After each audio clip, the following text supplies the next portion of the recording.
네, 일단 아까 뭐 정의, 개요 정리인데요. 여러분, 이게 특히 이제 그 정의가 다 있어요. 아까 말씀 제일 트러스트 머신에서 아까 이코노미스트 자료가 있죠.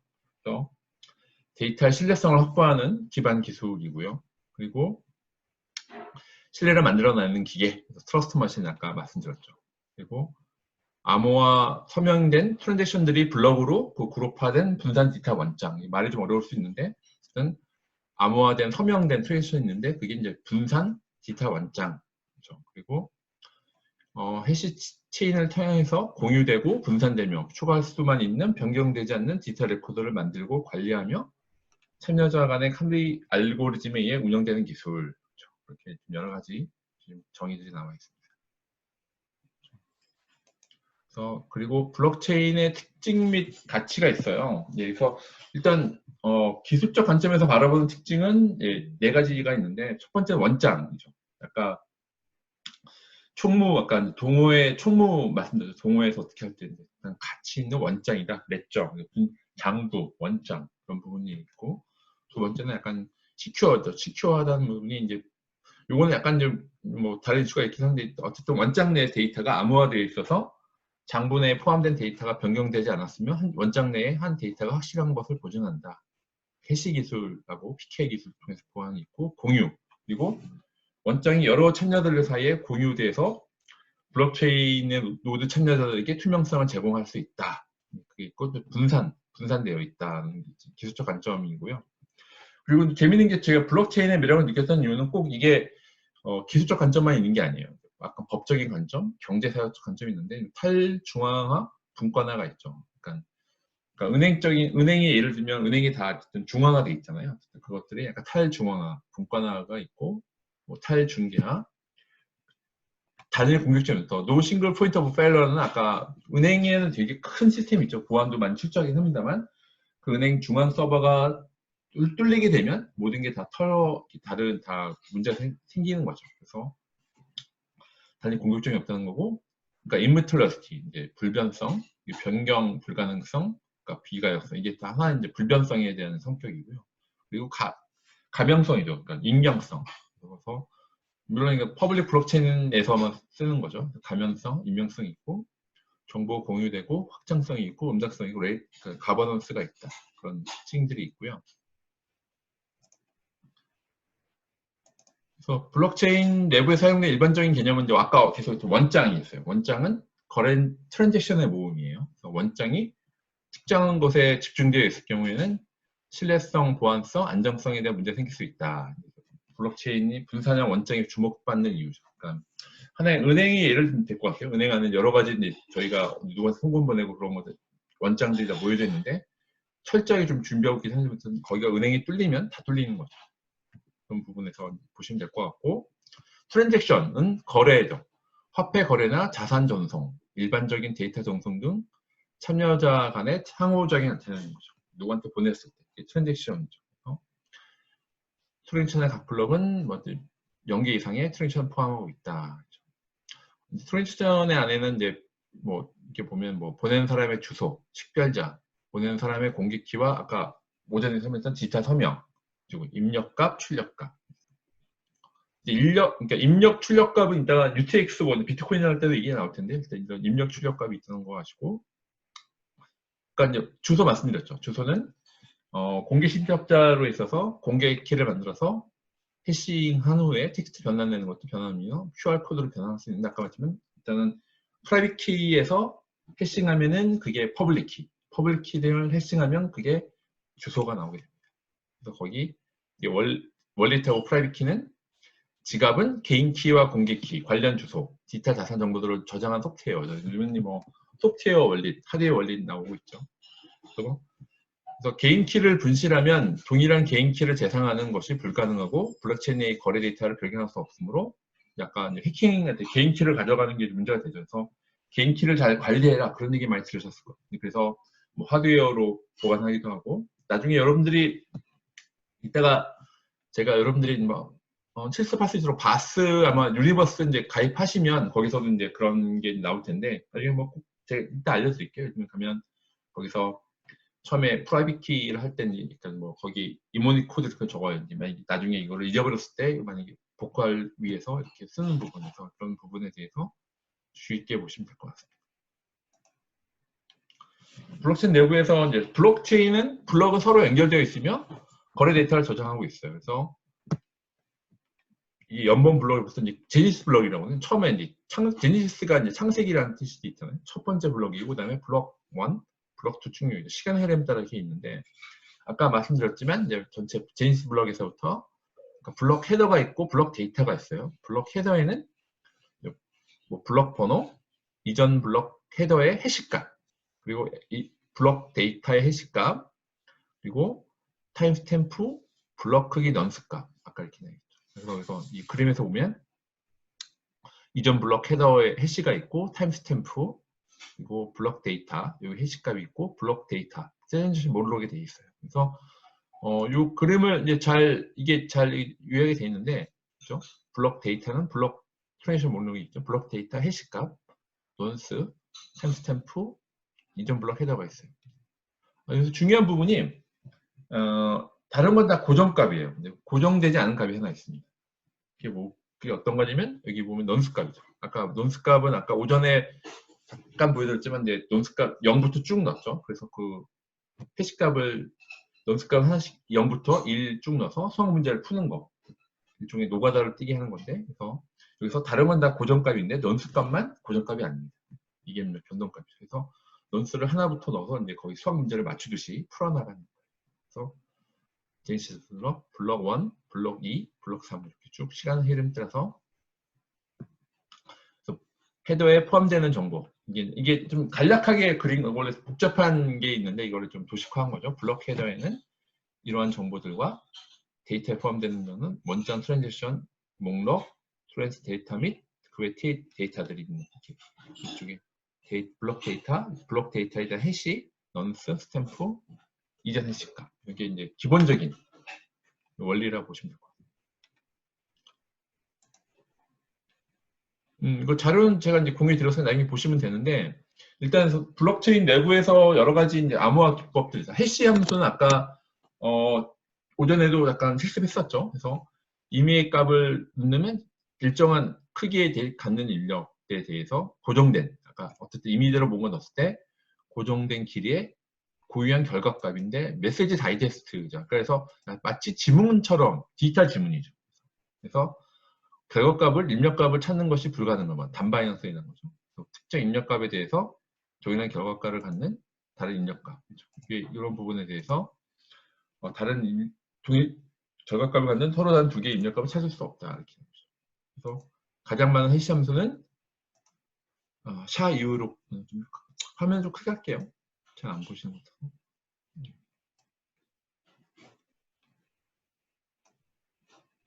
잠깐 이거 제가 창을 좀 옮겨 놓을게요.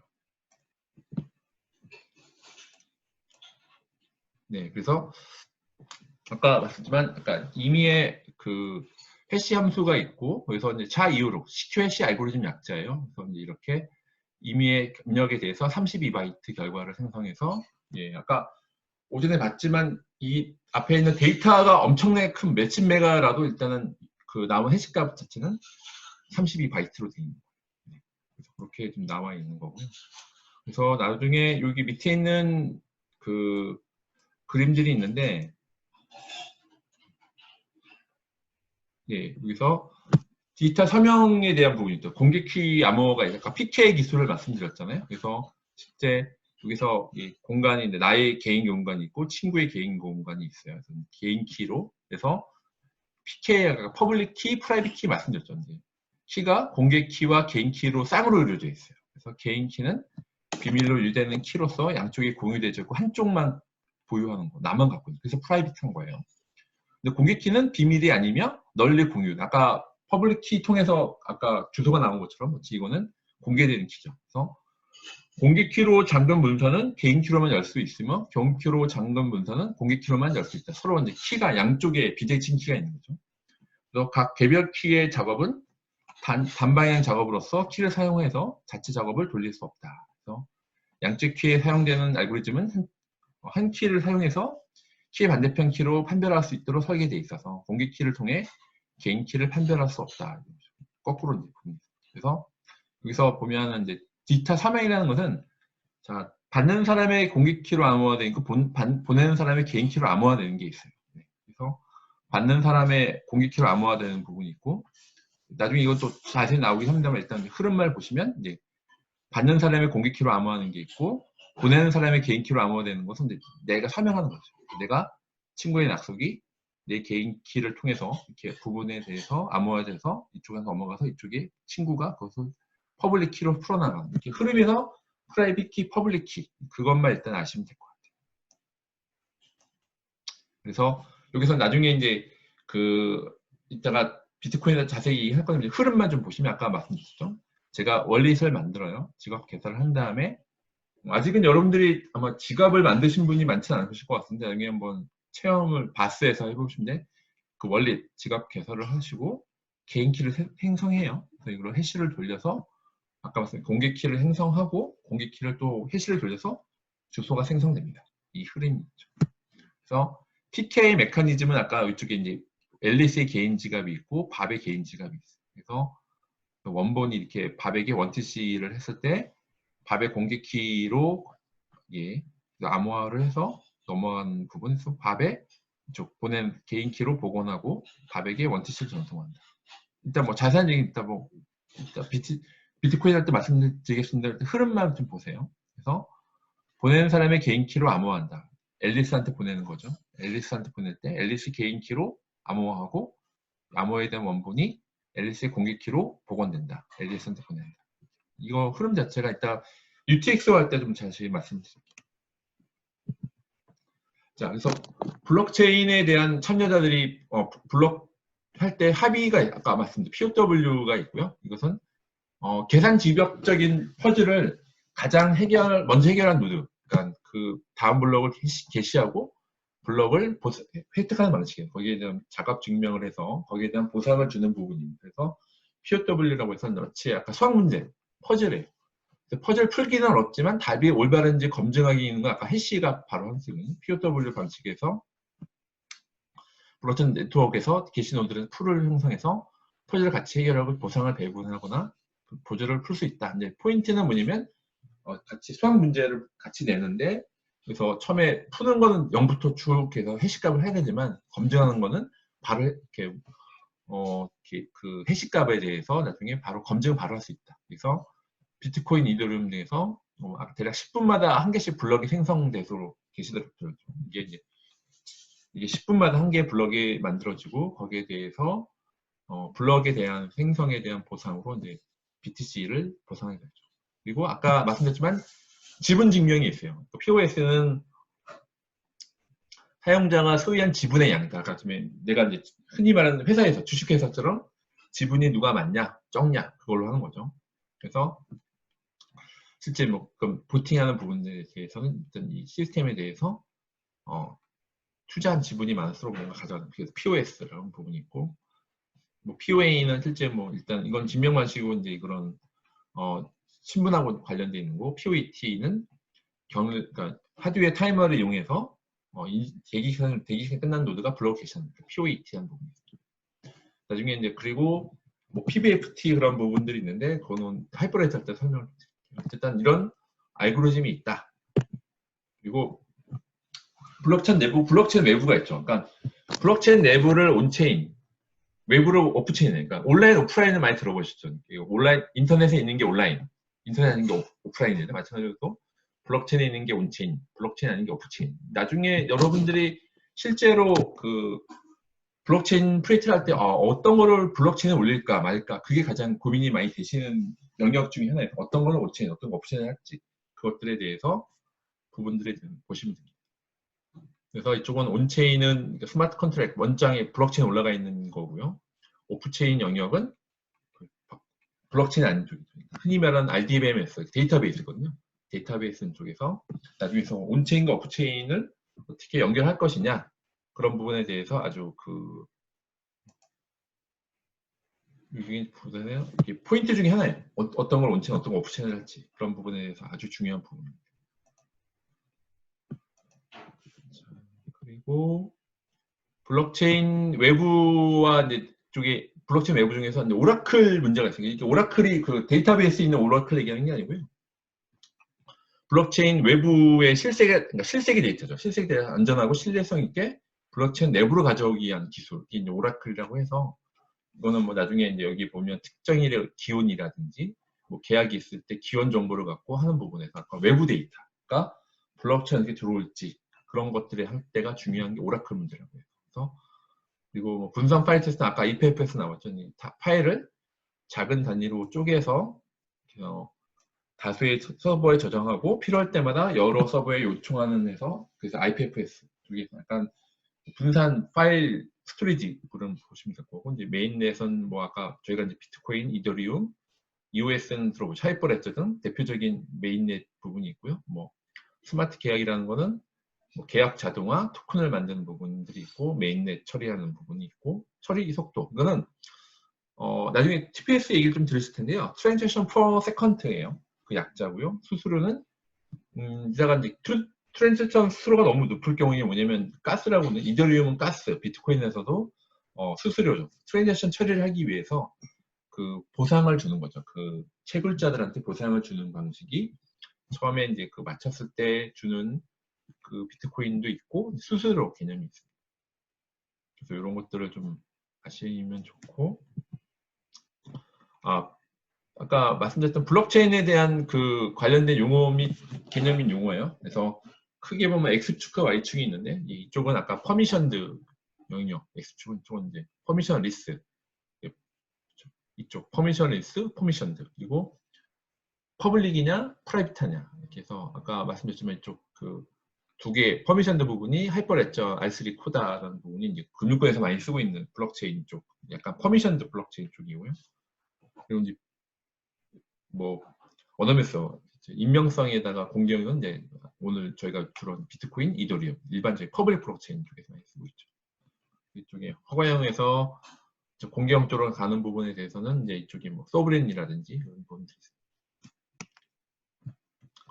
R3 코다, 린스테다, 하이퍼레저 부분은 이제 이거는 용도 자체가 저희가 퍼블릭하게 쓴 게 아니라 얘는 은행 연합회, 그러니까 금융기관 일부만 쓰는 거 아니면 우리 기관만 쓸게 그런 것들이 이제 퍼미션 블록체인 쪽 부분.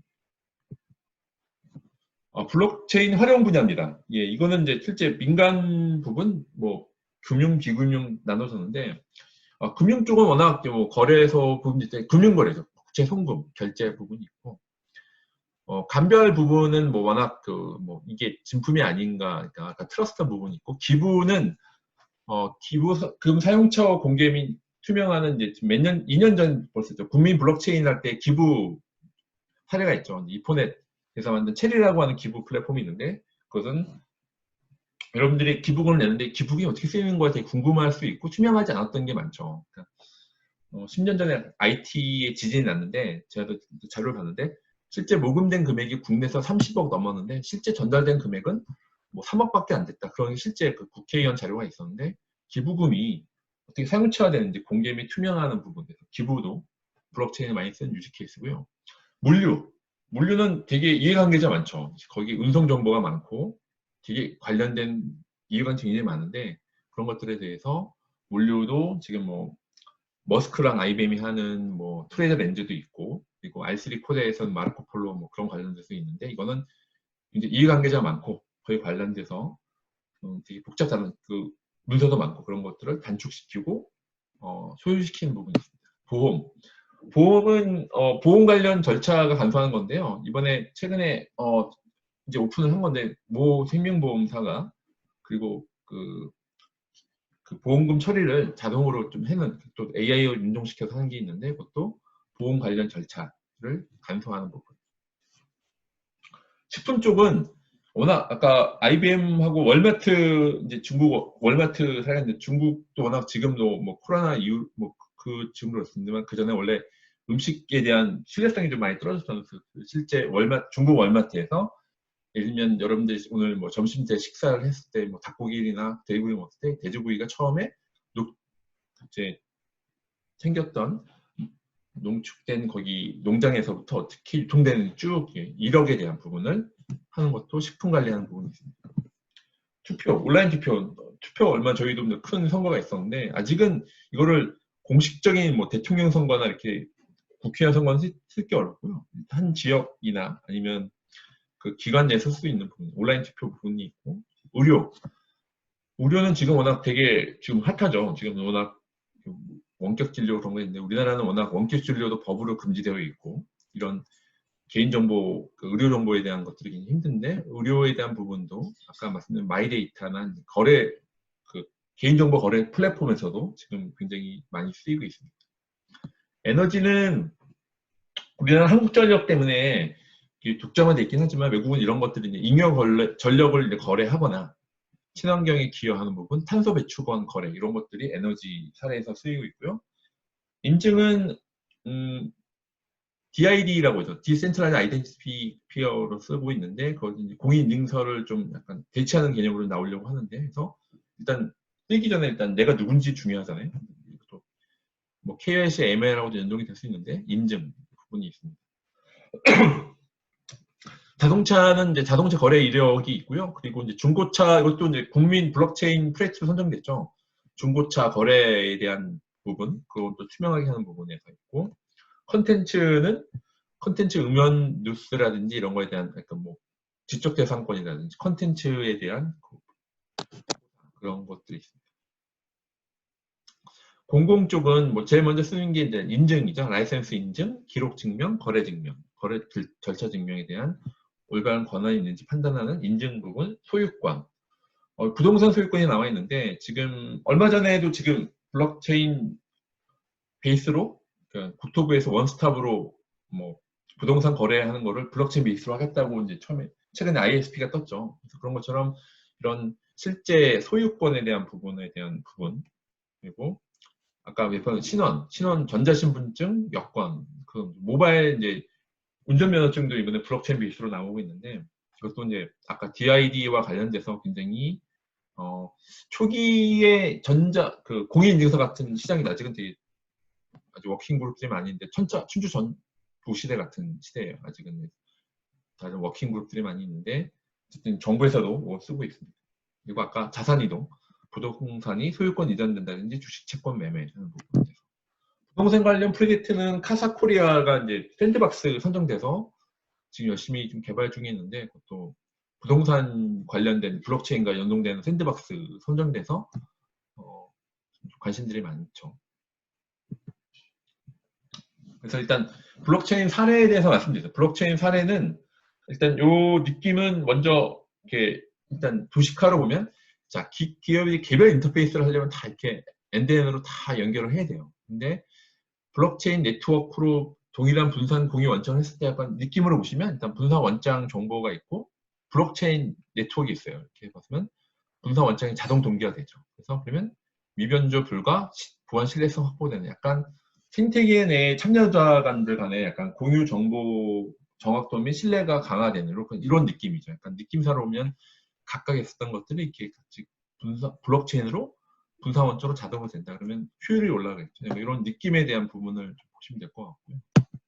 그래서 영역은 뭐 업무 영역 간의 트러스트 계속 나오지만 반복적으로 신뢰관계 중요한 부분 그리고 여러 참여자가 동일한 데이터가 공유에 필요한 영역 그리고 재산기관의 데이터 중계 및 진입하기 필요한 영역 그리고 기계적 확인, 통답군이 많은 그런 것들의 매뉴얼 프로세스 있는 부분들이 업무 영역이 좀 맞을 수 있다. 그거에 대한 부분이고요. 이건 퍼블릭 블록체인과 엔터프라이즈를 한 거죠. 이제 비즈니스는 여기 일반적인 사람들이 있고 이제 주로 이제 엔터프라이즈 쪽에서는 이렇게 지금 각 도메인별로 하게 있고 기술은 이쪽은 비트코인 이더리움, 이쪽은 하이퍼레죠, 쿼럼, R3 코다. 이쪽은 인프라 주체는 개인 쪽이고 이건 주로 기업 쪽이다. 그래서 블록체인 적용 빅픽처를 보면 이것도 의미가 있어요. 이게 원래는 이게 좀 단계가 있죠. 첫 번째는 약간 미변조 방지나 중개자 제거를 해 하고 두 번째는 거래 당사자 간 정보 공유 활성을 높여야 돼. 세 번째가 디지털 이코노미 플랫폼 비즈니스야 이렇게 하는데 우리 사람들은 급하죠. 바로 이렇게 훅 일로 들어왔어요.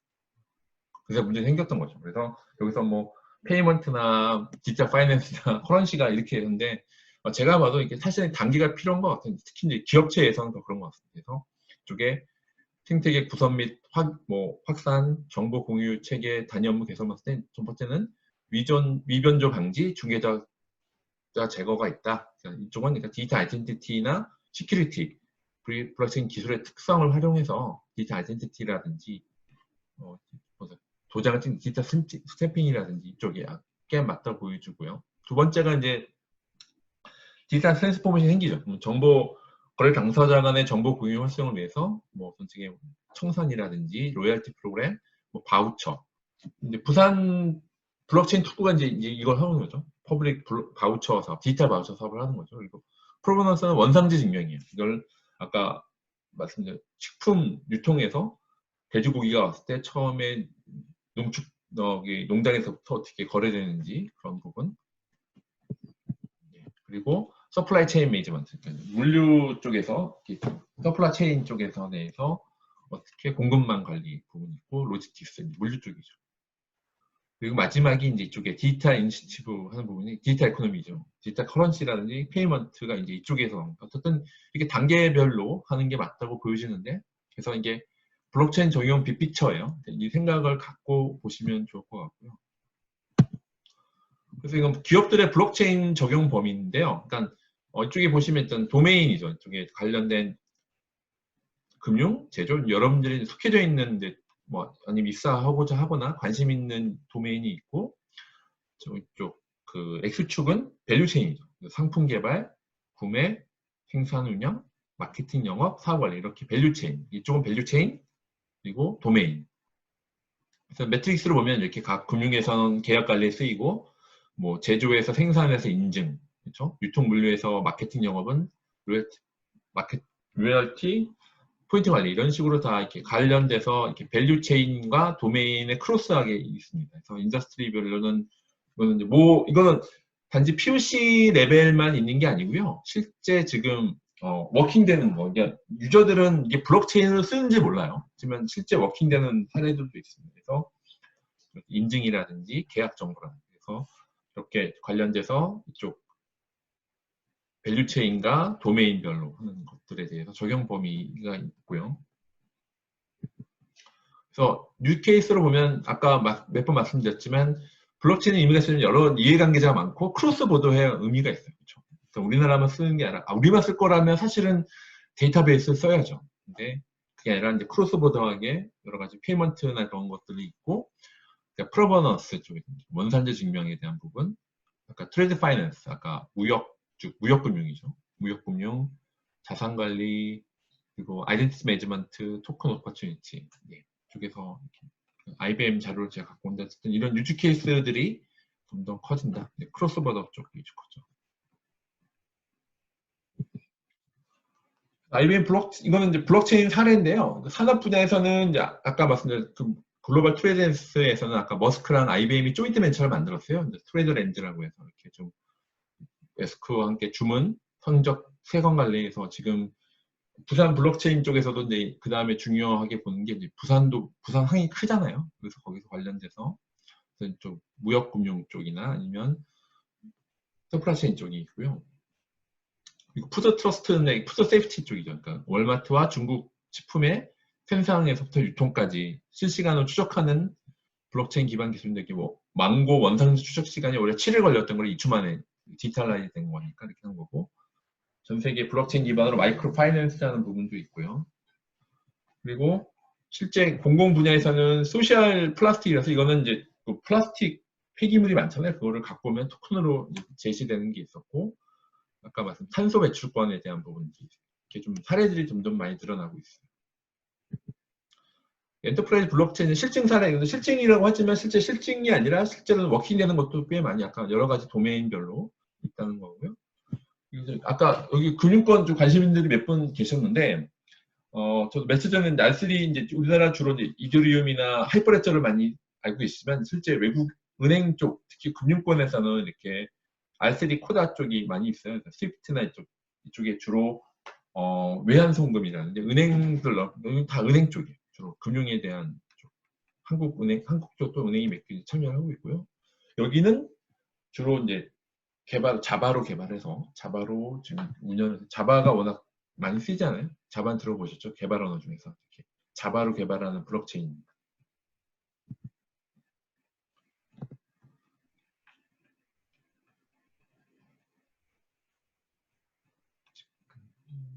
자, 그리고 클레이튼 부분인데 요거는 아까 작가도 말씀드렸지만 이게 부분에서 실질적으로 그 부분에서 지금 아까 말씀드렸지만 이게 하이퍼 이게 이더리움 베이스 원래 포크라고 한 거거든요.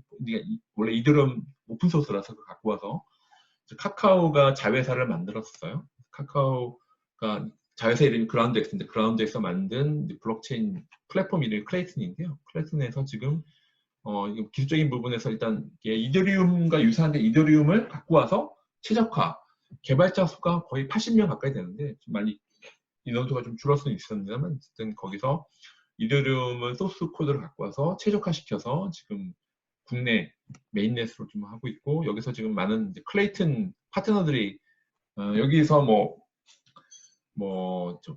펫 쪽, 애완견을 하는 것도 있고 음식에 대한 것도 있고 여러 가지 좀 쪽에 관련 프레틀이 많이 올라가 있는데 이제 핵심 포인트는 기술도 중요하지만 이게 블록체인 위에서 계속 말씀드리지만 비즈니스 생태계 중요하잖아요. 그래서 이게 메인넷 있는 업체들은 여기는 많은 업체들을 어떻게 끌어들 것이냐 그게 아주 관심들이 많고 거기에 대해서 움직임이 많습니다. 그리고 페이스북 리브라는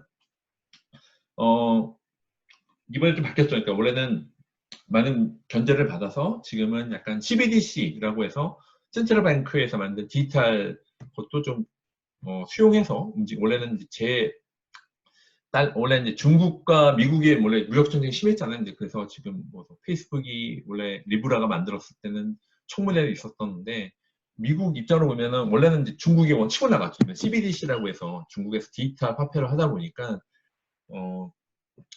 달러를 바로 디지털하는 것보다는 페이스북 리브라를 통해서 대응을 하는 방향으로 가고 있는 것 같아요. 리브라 얘기도 좀 말씀을 좀 이따가 시간 되면 제가 또 말씀드리겠습니다. 그래서 일단은 제가 쭉 전반적인 얘기를 이제 시간에 대해서 말씀드렸고,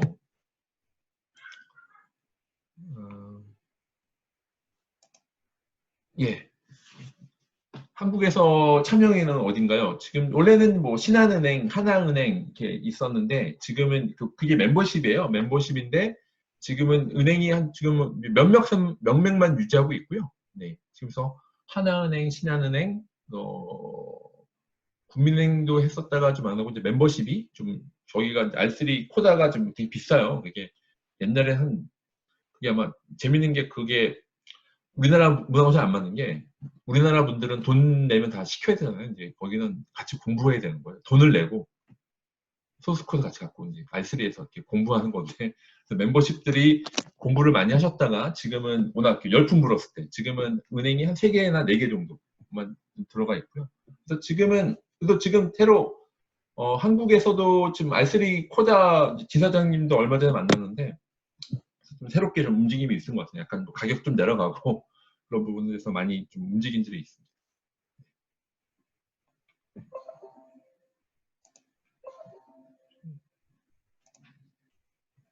네, 나중에 혹시 R3 코다 필요하시면 제가 또 그거는 이제 검색해 보시면 나오시긴 합니다만 제가 또 나중에 공유 드리겠습니다. 그래서 이제 비트코인 얘기를 좀 제가 구체적으로 할 건데 그거 하기 전에 제가 먼저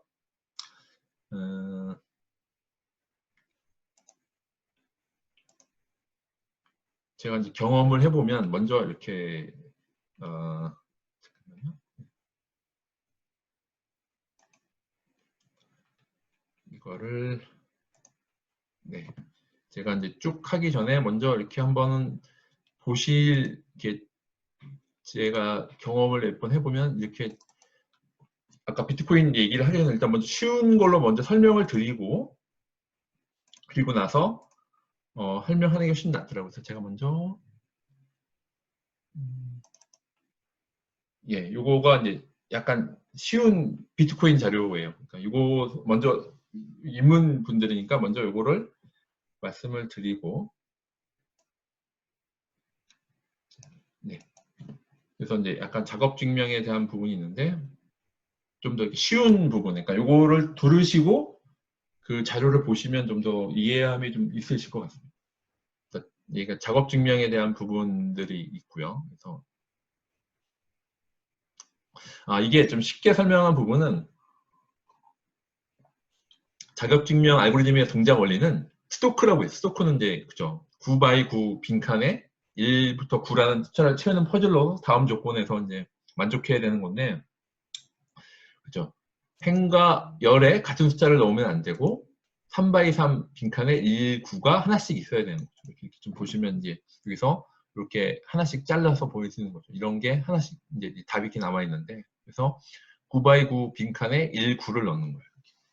그래서 작업 증명 알고리즘의 동작 원리가 이거와 유사한 거죠. 이렇게 좀 숫자를 넣어야 되는 거죠. 이게 규칙이 있죠. 행과 열에 같은 숫자를 넣으면 안 되고 3x3 빈칸에 1, 9가 하나씩 들어 있어야 된다. 그래서 3x3 3x3에 이제 1부터 9까지 숫자가 들어 있는 거죠. 여기는 약간 작업 증명 알고리즘을 쉽게 설명을 좀 드리면 이렇게 되는 거고. 그래서 이제 그러니까 뭐 많은 그러니까 작업 증명 알고리즘 동작 원리가 많은 시행착오를 겪으며 정답을 찾으나 앞조건과 일치하는지로 정답을 찾는 것보다 검증은 쉽죠. 검증하는 거. 검증하시면 돼요. 작업 증명 알고리즘은 대량의 스팸 메일이나 디도스 공격 차단 등을 해서 비정상적인 서비스의 사용을 막는데 장점이 있죠. 그래서 뭐 이건 이렇게 그래서 이제 문제가 나와서 푸는 거, 수학 문제 푸는 건데 약간 좀 숫자 하나씩 넣어봐야 되는 거죠. 그런 거 원리가 비슷해요. 그래서 작업 증명 알고리즘의 동작 원리는 약간 이제 이렇게 문제가 있는 것은 약간 이게 봤을 때 작업 증명 예를 들면 컴퓨터 성능과 상관없이 서비스 소식도가 일정하면 성능 좋은 컴퓨터로 빠른 서비스를 이용하는 불편을 할 것이 그러니까 불편한 얘기인 게 있고요. 그래서 처음에는 원래 사토시가 처음에 만들었을 때는 이게 채굴자라든지 이렇게 생각하지 않고 원래는 각자 그 P2P니까 다 사용자들이 이렇게 하는 걸로 했었는데 이게 좀 사업화가 됐죠. 아시겠지만 채굴자 대부분은 다 중국에 많이 있죠. 사실은 미국이 처음에 이걸 약간 했었던 거는 중국에 워낙 이 산업이 채굴자를 만났던 것도 좀 약간 영향이 있었다는 얘기도 있어요.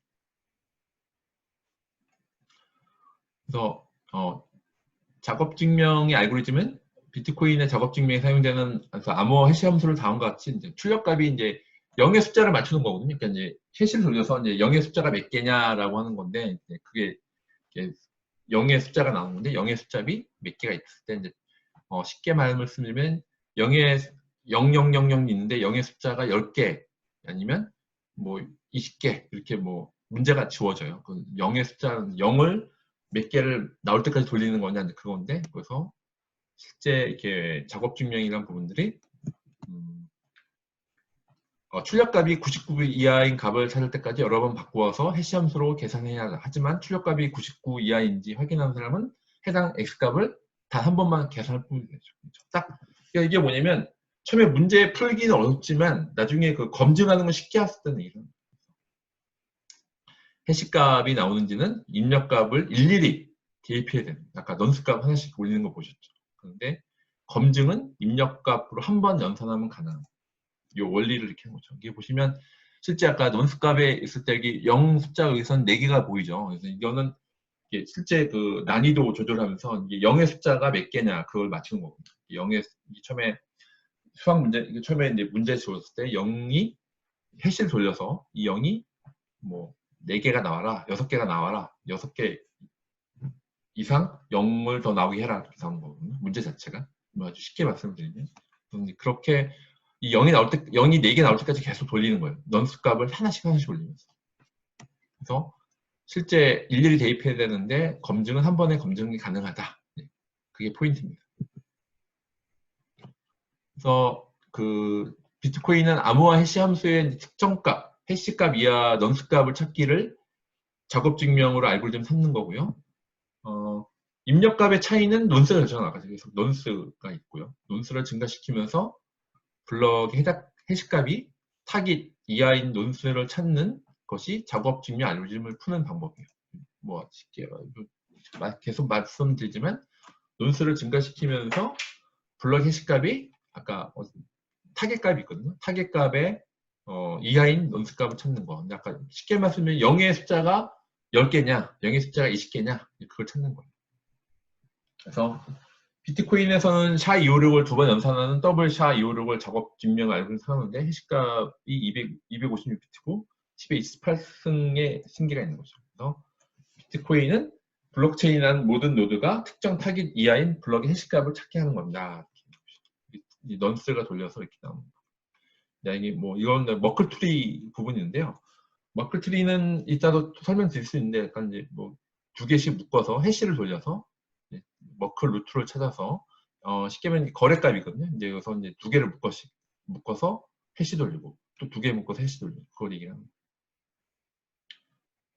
채굴이라고 하는 것은 작업 증명 알고리즘이 올바르게 풀었을 때 보상으로 새 블럭을 생성하는 거예요. 블럭 생성하는 권한을 주는 거예요. 채굴자한테.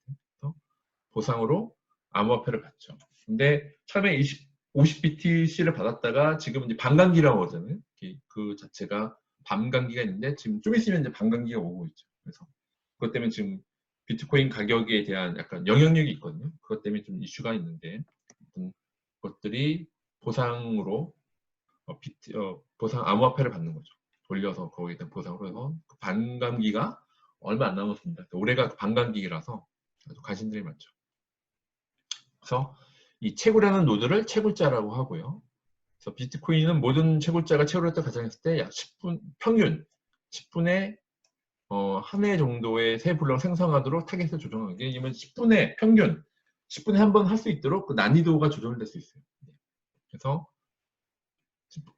난이도는 타겟이 난이도로 블럭 생성 평균 10분을 기준으로 빨리 생성하면 어렵게 해서 하고 어려우면 난이도를 낮춰주는. 그래서 해시값의 0의 개수로 조절. 아까 전에 0의 숫자라는 게 이해거든요. 0의 숫자가 몇 개냐? 10개냐? 15개냐? 이렇게 했을 때. 그래서 10분에 한 회 정도 새 블럭 생성하는 것을 블럭 간격, 블럭 간격으로 10분에 한 번씩 된다. 그래서 블럭 하나의 용량은 1MB로 결정되어 있죠. 그게 이제 처음에 비트코인에 대한 부분이고요. 비트코인은 해시트리하고 해시체인이라고 해서 타임스탬프가 되어 있고요. 작업 증명 알고리즘은 10분에 한 번씩 블럭이 생성된다. 그래서 블럭의 앞뒤 선수를 정의해서 거래 내역이 안정성이 할 수 있도록 보장되고 P2P 네트워크 내에서 블럭을 채굴한 보상으로 받는 화폐를 소유하거나 거래한다. 그래서 이제 이런 아까 해시체인 내에서 10분에 한 번씩 하는 거를 얘기를 하는 거고요. 이건 전체 유닉스 타임스탬프 부분이 하는 부분이 있고 타임스탬프에 대한 부분이니까 이거는 좀 넘어가고 이제 이게 나카모토 합의란 부분이 있는 건데 그 타임스탬프 오차 때문에 새 블럭 생성할 수 있어서 블럭 생성이 여러 가지 있을 때 난이도가 높은 블럭 선택해서 이거는 서로 약간 이제 나카모토 합의라고 해서 이제 블럭에 대해서 연결하는 걸 선택할 수 있다. 그리고 이제 또 나오겠지만 긴 체인이 나와요. 가장 롱게스트 체인이거든요. 그러니까 좀 여러 가지 이더리움은 다르게 비트코인은 가장 긴 체인으로 결정이 돼요. 여러 가지 계속 블럭이 붙여질 수 있는데 여러분들이 기억할 거는 가장 긴 체인, 롱게스트 체인이 식스 컨퍼메이션 얘기도 그렇게 해서 나오는 건데 6개 블럭 뒤에 붙였을 때 6개가 됐을 때 이제 컨퍼메이션 한다고 그러거든요. 이제 6개의 블럭이 붙었을 때 된다. 가장 긴 체인이 핵심이다. 네, 그걸 보시면 됩니다. 네, 그래서 이제 그런 이중 지급을 받는 거는 이렇게 좀 뭐 블럭 높이를 갖는 거에서 가장 보시면 가장 긴 체인한테 붙이는 거죠. 그 얘기를 하는 거고요. 자, 이제 드디어 UTX가 나옵니다. 사실 이거 제가 UTX로 말씀드리려고 이제 이걸 한 건데, 이게 UTX를 핵심적인 부분은, 나중에 이더리움 자체는 계정 어카운트 중심이고요. 이 비트코인은 거래 중심이에요. 그거가 가장 핵심입니다. 일단 UTX로 봤을 때는, 비트코인은 거래 중심, 이더리움은 계정 중심. 그 키워드를 꼭 기억을 하셔야 됩니다. 하이퍼가 좀 다르긴 합니다만 그래서 일단 기본적으로는 비트코인은 거래 중심, 이더리움은 계정 중심이다. 그래서 계정 기반의 잔액 정식은 그래서 자 이건 이제 앨리스 밥 얘기가 계속 나올 건데 그래서 온라인 송금 시스템에서 사용자가 만든 계정에서 은행 계좌를 연결해서 잔액이 얼마인지 알려주는 거죠. 기반한 자료 구조이죠. 그래서 잔액을 저장하는 자료 구조 자체는 간단하지만 여러 계정의 잔액을 동시에 업데이트하는 거래 기능을 구해내는 거죠. 그래서 자, 앨리스가 바백에 50원을 송금해요. 이렇게 앨리스가 잔액 100원이 있고 밥이 200이 있어요. 그래서 앨리스가 바백에 50원을 송금하면 그죠? 잔액이 이제 잔액이 50이 되고 밥이 250이 되죠. 앨리스와 합이 그 밥의 계좌 잔액을 동시에 업데이트해야 되는 거죠. 그래서 이때는 정상적으로 이때는 송금할 때는 단계를 갖춰야 되죠. 앨리스의 계좌 잔액이 50원인지 이상인지 확인하는 기능이 있어야 되고, 앨리스 계좌에서 50원을 밥의 계좌에 보내는 기능이 있어야 되고, 밥의 계좌에 50원을 더하는 기능이 있어야 돼요. 이렇게 좀 계정 기반에서는 이렇게 처리되는 거죠. 이게 흔히 지금 현재 은행에서 쓰고 있는 방식이죠. 거래 기반에 대한 부분은 이게 이제 아까 말씀드렸지만 비트코인은 거래 기반인 거니까 실제 화폐를 줄 때는 지폐와 동전으로 필요한 금액을 조합한다.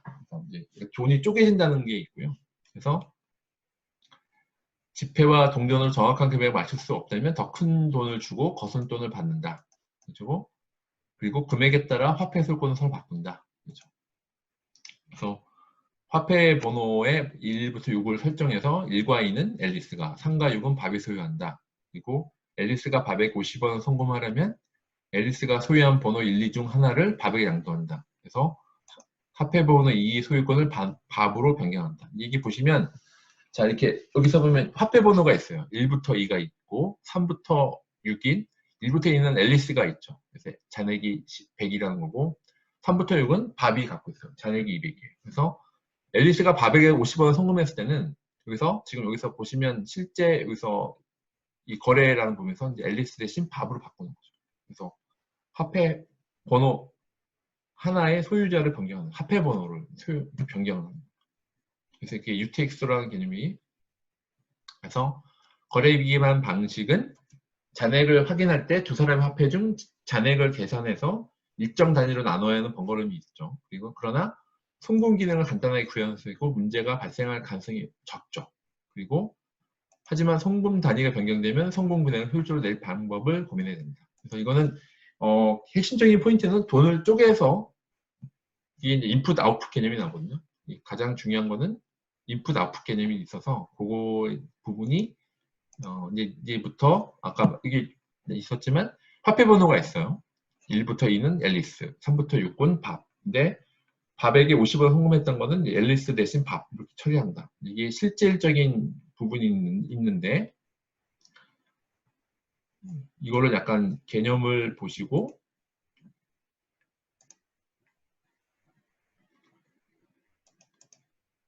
이제 이거 제가 설명을 드리려고 합니다. 이제 요게 좀 쉽게 설명되는 UTXO니까 이거만큼 쉽게 설명하는 게 많지 않아요. 일단 이거를 보셔야 그 전체 자료를 보실 때도 이해감이 있어서 제가 먼저 쉬운 거부터 설명을 좀 드리려고 합니다. 아까 말씀드렸지만 원래는 이렇게 오프라인 있으면 내가 이걸 다 한 명씩 이게 돌아가면서 읽게 하고 하는데 일단 저 혼자 하니까 제가 일단 먼저 진행하겠습니다. 자, 거래 기반 방식이라고 했죠. 그러니까 unspent transaction out이라는 개념인데요. 거래 기반 방식은 50원과 100원이라는 두 가지 화폐 단위로 있어요. 송금할 때 환전서를 사용하는 얘기고요.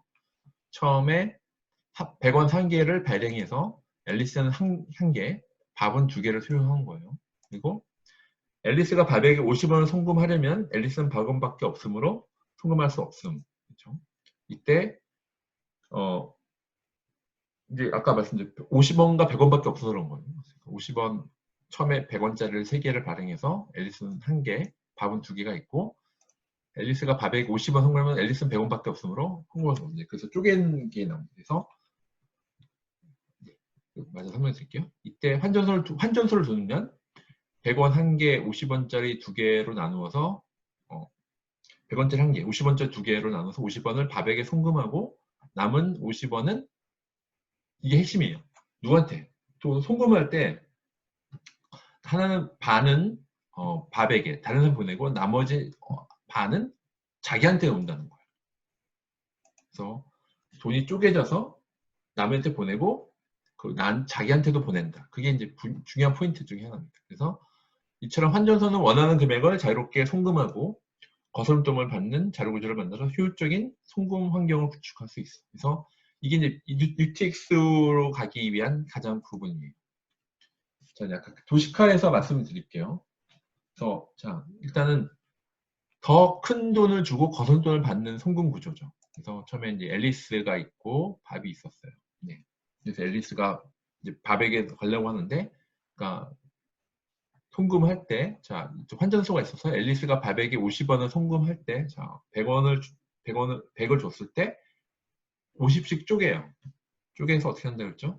50은 밥한테 보내죠. 나머지 50은 자기한테 보내요. 그래서 잔액이 여기는 250이 되고, 그래서 쪼개서 반이었으니까 잔액이 50이 돼요. 그래서 이렇게 약간 거래 기반 방식이라는 것 같아요. 저게 환전소처럼 둬서 100밖에 없는 걸 그걸 50씩 쪼갠다. 쪼개서 50은 밥에게, 50은 나한테 온다. 이게 가장 핵심적인 부분이에요. 자, 다음은 이제 밥이 앨리스에게 180원을 송금하는 사항을 살펴보는 거예요. 예. 특정 금액을 바꾸고 거스름돈을 받는 송금 구조죠. 여기서는 아까 잔액이 250이었죠. 여기서는 자, 180원을 해야 되니까 여기서 180하고 20을 쪼개서 나온 거죠. 나와서 180은 나한테, 여기 앨리스한테 보내고 20은 누구한테 보낸다? 자기한테 보낸다고 했었죠. 이렇게 꼭.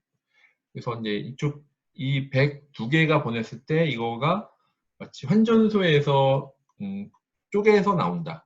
쪼개서 그 아웃풋처럼 나오거든요. 인풋 아웃풋이 이래서 나오는 인풋에서 아웃풋이 나오는 거거든요. 인풋 아웃풋에서 그래서 쪼개서 20은 나한테 그리고 180원은 앨리스한테 보내는 거. 구조 자체를 본다면. 그래서 이제 거래 기반 방식을 이제 생각을 해보면, 자, 밥이 소유한 금액은 100원 2개와 50원짜리 1개였고요. 따라서 환전소에 100원짜리 2개를 보내서 180원과 20원을 바꾼 다음에 180원을 앨리스에게 송금하고 20원을 자신의 계좌에 넣어둔다. 약간 환전소처럼 돈을 쪼갠다는 개념이 나오죠. 그래서 이처럼 환전소는 원하는 금액을 자유롭게 송금하고 거스돈을 받는 자료 구조를 만들어서 효율적인 송금 환경을 구현하는 거예요. 그래서 이게 이제 비트코인도 UTX라는 게 언트랜지션 아웃이라는 개념인데, 이게 UTXO라는 게 발전했죠. 그래서 UTXO 얘기는 되게 많이 들으실 거예요. UTXO의 의미가 이런 의미다라는 걸 제가 말씀드리려고 하는 거고요. 그래서 거래 기반 잔액 저장 방식과 그러니까 계정 기반과 거래 기반의 방식의 비교는, 계정 기반의 잔액 저장 방식은 여러 거래가 동시에 발생했을 때 순서대로 하나씩 처리해요. 그래서 이제 은행에서 처리했을 때 밤마다 이렇게 좀 금융결제는 다 이렇게 정산하는 부분이 필요한 거죠. 그래서 계좌 잔액이 100원이 있는 계정에 2명이 동시에 50원씩 송금을 생각해보면 잔액이 동시에 150원 업데이트해서 최종 계정 잔액은 150 되고 50원이 사라지고 이렇게 하나씩 다 해야 되는 거예요. 그래서 업데이트를 잔액을 100원, 150원, 200원 이렇게 업데이트 해야 되는 거죠. 이 처리 방식은 병렬 처리 기반의 분산 시스템은 이제 좀 안 맞고요. 그래서 이런 거래 기반 방식은 50원 송금하는 두 거래가 동시에 실행되더라도 최종 잔액에 영향을 주지 않죠. 어쨌든 이 계정은 되게 이렇게 좀 계정 하나하나 처리해서 오래 걸린다. 그런 거 얘기하는 거고요. 그래서 이제 이쪽 계정 기반의 잔액 저장 방식과 거래 기반 방식의 비교를 한 거예요. 그래서 계정 기반은 이렇게 각 50원을 송금하고 50원을 송금했을 때 이렇게 각 업데이트를 해야 되는 거죠. 이쪽에 대한 계정에 대한 업데이트를 이렇게 해야 되는 부분인 거죠. 그래서 업데이트가 실패하면 돈이 없어질 수 있는 그런, 그래서 이것들 다 처리하기 위해서 은행이 바꾼 거고요. UTX에서는 이렇게 좀 송금 과정에 장애가 발생해서 잔액을 유지하게 하는, 이때 잔액 자체를 하는 거니까. 그래서 여기서 이렇게 돈이 쪼개져서 나오는 그 부분이 생각. 아까쯤에 화폐 10일 방식이라는 것은 돈이 쪼개져서 나온다. 그 개념을 보시면 됩니다. 송금 과정에 이제 장애가 발생해서 잔액을 안전하게 유지할 수 있다. 이 부분이고요. 그래서 아까 UTXO의 약자는 unspent transaction output이에요. unspent 사용하지 않은 트랜잭션에 대한 아웃풋. 이게 이제 이 약자는 꼭 기억을 해주세요. 이 약자는 많이 쓰이는 약자니까. 자, 비트코인은 해시트리를 구성한 후 해시루트로 블럭의 해시값을 계산해서 사용하고 이를 블럭에 저장해 새 블럭을 저장한 시점, 이점과 현재 거래 내역이 있으면 보장한다. 약간 이제 해시트리 약간쯤에 두 개 묶어서 트리 그 해시하는 부분이 있는데 단 블럭 저장은 거래 데이터는 누구나 자유롭게 볼 수 있으므로 자신의 소유한 암호화폐를 다른 사람이 사용할 수 없는 구조가 필요하다. 이때 그래서 UTXO라는 거고요. UTX는 암호화폐를 저장하는 자료 구조인데 사용하지 않은 언스펜드죠. 사용하지 않은 거래 출력이라는 뜻이다. 그래서 거래 전 자신이 소유한 암호화폐 금액을 나타내는 금액이기도 하고 UTXO를 다른 사람에게 받거나 보내 암호화폐를 거래하니 약간 용어 자체가 그러니까 사용하지 않아 unspent transaction output이라는 개념이 잘 지은 것 같아요. 그래서 UTXO의 특징은 다른 사람에게 일정의 암호화폐를 받을 때 생성하는 거고요. 그 받은 금액 그대로 UTXO 사용하지 않는 거니까. 예를 들어서 ABC에게 각각 1BTC, 2, 3BTC를 받아 UPTC를 소유했다고 가정하면 자신의 지갑엔 UPTC 한꺼번에 묶인 것이 아니라 아까 받은 게 1, 2, 3이니까 1, 2, 3 각각을 UTX로 저장하는 거예요. 그래서 UTX 안에 일부 금액을 송금할 때는 새 UTX를 생성하고 기존 UTX는 파기하는 거죠. 그래서 예를 들어서 한 BTC가 있는 UTX에서 이 BTC를 다른 사람에게 송금하면 이 BTC가 있는 UTX와 1BTC가 있는 UTX를 생성하고 3BTC가 남아있는 UTX는 파기하는 거죠. 그래서 일단 새롭게 계속 로그가 쌓이듯이 하는 부분이에요. 그래서 다시 한번 읽어보면 UTX와 일부 금액 송금할 때는 새 UTXO를 생성하고 기존 UTXO는 파기한다. 원래 3BTC가 있는 UTXO에서 2BTC를 다른 성에 송금하면 2BTC가 있는 UTXO와 1BTC가 있는 UTXO를 생성하고 앞에 있었던 3BTC는 파기한다. 그 개념입니다. 이게 이제 공개 키하고 관련돼 있거든요. 이제 여기서부터 약간 이제 어려워질 수가 있는데 이제 좀 그러니까 최근에 요 단계를 넘으셔야 돼요. 이 단계를 넘어야만이 실제 이제 그 다음 이거를 이제 그 다음에 이제 내용들을 좀 이해하실 거예요. 근데 약간 도식화되어 있으니까 요거는 좀 쉽게 그나마 쉽게 내는 게 요거를 하고 좀 쉽게요. 일단 요거까지 넘어야 됩니다. 그래서 공개 키 암호화 UTXO는 자 천천히 읽어보겠습니다. 자 비트코인의 블록체인에서 사용하는 공개 키 암호화는 암호화에 사용하는 키와 도커화에 사용하는 키가 서로 다르다. 아까 전에 퍼블릭 키, 프라이빗 키 말씀드렸잖아요. 그래서 일반적으로 공개 키를 사용해서 암호화폐 이용 권한을 잠그고 자신의 비밀 키로만 암호화폐 이용 권한을 얻을 수 있는 거예요. 그래서 이때 권한의 잠금과 해제 등을 부여하는 거죠. 그래서 아까 100원의 이용 권한을 스크립트로 잠그는데 그렇죠. 앨리스의 공개 키로 하는 거예요. 누구나 사용할 수 있는 앨리스의 공개 키를 했을 때 자, 앨리스의 비밀 키, 프라이빗 키, 앨리스만 아는 거죠. 100원의 이용 권한을 획득해서 스크립트로 잠그는 거죠. 공개 키로 잠그고요. 그래서 스크립트로 해제하는 거예요. 비밀 키, 프라이빗 키로 해서 내가 앨리스 비밀 키는 나만 갖고 있으니까. 그죠? 이건 공개 키고 이건 비밀 키니까요. 그래서 일반적으로는 공개 키를 사용해서 암호화폐 이용 권한을 잠그고 자신의 비밀 키로만 암호화폐 이용 권한을 얻는 겁니다. 요게 이제 가장 중요한 부분이고요. 그래서 이게 이제 좀 화면을 좀 크게 할까요? 네. 좀 중요한 부분이니까 자, 크게 보이게 할게요. 자, UTX를 이용하는 송금 가능을 보여드릴게요. 일단 여기선 UTX에 따라서 개념에 따라서 앨리스가 바백에 50원을 송금하는 사항은 아래에 그린 것 같아요. 자, 이제 거래 10이죠. 거래 10 이제 인풋 아웃풋이 나오죠. 이제 여기서 이거 자 인풋 아웃풋인데 아웃풋에서 앨리스의 공개 키로 100원 이용 권한을 잠궈요. 그러니까 앨리스의 공개 키로 이제 공개 키로 저기 잠그죠. 이 공개 키로 100원 이용 권한을 잠그고 이제 앨리스의 비밀 키로 100원 이용 권한을 획득합니다. 아까쯤에 이건 다 공개되어 있는 거 100원으로 이용 권한을 획득해서 거래 후 전자 설명을 하는 거예요. 그래서 이 인풋이 여기서 출력간 인풋이 거래 10일에서 이게 입력이 되죠. 이렇게 와서 100원이 왔는데 여기서 출력을 돈이 쪼개진다고 했죠. 그래서 자, 밥의 공기키로 50원 이용 권한을 잔 거예요. 밥의 주소로 공기키로 일단 잠그고 이용 권한을 잠그고 여기서도 100원 인풋 아웃풋 중에서 50은 앨리스의 공기키로 50원 이용 권한을 잠그죠. 그래서 아까 위에서 앨리스가 밥에게 50원을 송금하는 사항은 아래 같은 거예요. 앨리스의 공기키로 잠그고 나서 이제 이게 인풋 아웃풋 여기 보시면 인풋 아웃풋을 잘 보이세요? 인풋에서 아웃풋 그래서 이게 다시 거래 11일 인풋으로 들어가서 인풋에서 아웃풋으로 나눠지죠. 50, 50 나눠져서 아까 50원을 송금하는 거니까 50원의 공개키로 50원 이용 권한을 이게 공개키로 하면서 밥의 주소로 보내는 겁니다. 그게 이제 연결되어 있는 거고요.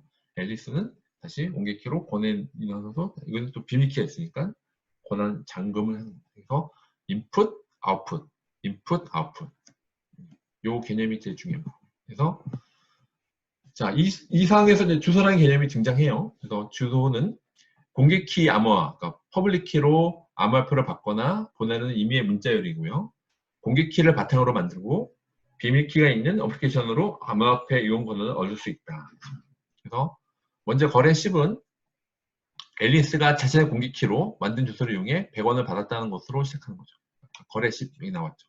거래 10은 앨리스가 아까 퍼블릭 키를 통해서 공개키로 만든 주소를 이용해서 100원을 받았다는 것으로 시작하는 거죠. 그래서 공개키로 앨리스 주소가 나온 거고요. 그래서 이제 주소를 통해서 받았다는 게 나온 거고 앨리스가 받은 100원은 잠금 상태며 앨리스의 비밀키로만 이용 권한을 얻는 거죠. 그래서 아까 말씀드렸지만 비밀키로만 이용 권한을 얻는 거예요.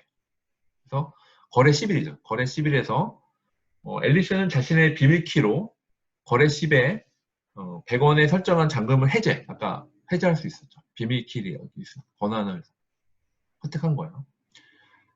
설정한 잠금을 해제한 다음에 밥에게 50원을 송금하고 나머지 50원은 자기의 주소로 보내는 약간 요 그림이 나온 거죠. 그래서 밥의 공개키를 이용해서 만든 주소로 50원의 잠금을 설정하고 나머지 50원은 자신의 공개키를 이용해서 만든 주소로 잠금을 설정합니다. 그래서 밥한테 보낼 때 인풋, 아웃풋, 인풋, 아웃풋 이렇게 쪼개지는 부분하고 잠그는 거, 그러니까 퍼블릭 키로 일단 주소를 만든 다음에 그것을 보내서 프라이빗 키로 푼다. 이 느낌, 요거가 이제 제일 중요한 핵심적인 부분입니다.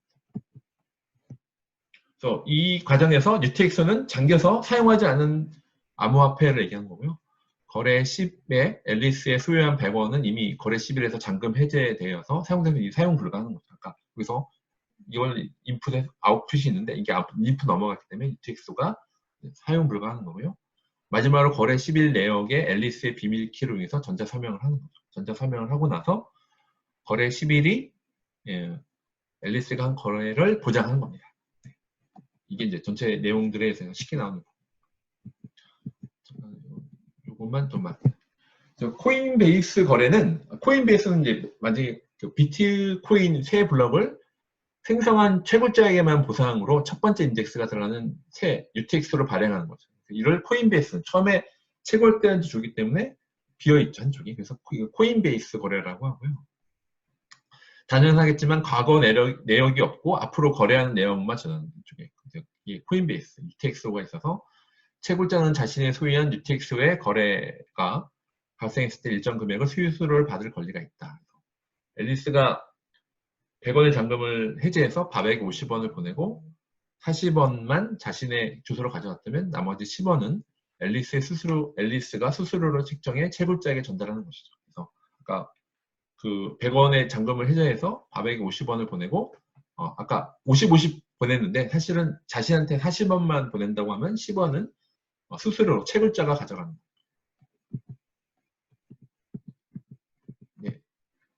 거예요. 거래하는 사람이 수수료를 높게 책정하면 채굴자가 가져가는 수익이 그만큼 커져지므로 작업 중인 블럭에 UTX를 저장시킬 가능성이 커져서 거래 시간이 짧아진 거죠. 수수료가 높으면 많이 가져가는 얘기죠. 수수료를 측정하지 않아도 언젠가 UTXO가 다른 블록에 저장되겠지만 블록 생성 속도보다 빠른 대량 거래가 발생했다면 다른 블록에 저장되는 시간이 매우 느릴 수 있다. 그래서 UTXO 거래 내역을 블록체인에 저장해 측정 관리자가 없더라도 해당 화폐를 발행 송금할 수 있다. 그래서 이 UTXO 부분이 가장 중요해서 제가 시간을 많이 써서 요거가 좀 가장 중요한 부분인 거죠. 그러니까 약간 이게 인풋 아웃풋 개념이 좀 약간 느낌을 좀 보시면 좋을 것 같고, 이거를 정확하게 아셔야만 그 다음에 이제 그 다음에 좀 그 다음 부분들이 있어서, 네, 요것들에 대해서 일단 설명을 드렸고요.